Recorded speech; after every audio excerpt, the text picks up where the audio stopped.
Hello guys, in today's video I'm going to show you how to set a clock on Audi A3.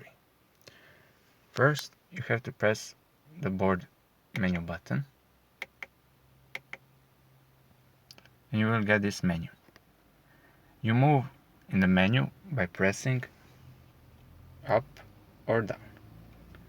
You go to set and you confirm with board computer button again. Then you have the clock, you press it again, and now you have the menu where you can change time and date.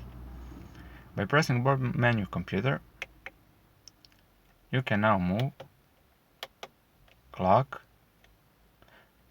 hours, and in this section you can change minutes. When you're done, you move with buttons up and down to back, press back again and out of the menu. And now you see you change the clock. Thanks you for watching. I hope you enjoyed this video. It's a new channel on YouTube, so please subscribe for more video like this. I hope you enjoyed and see you again. Bye.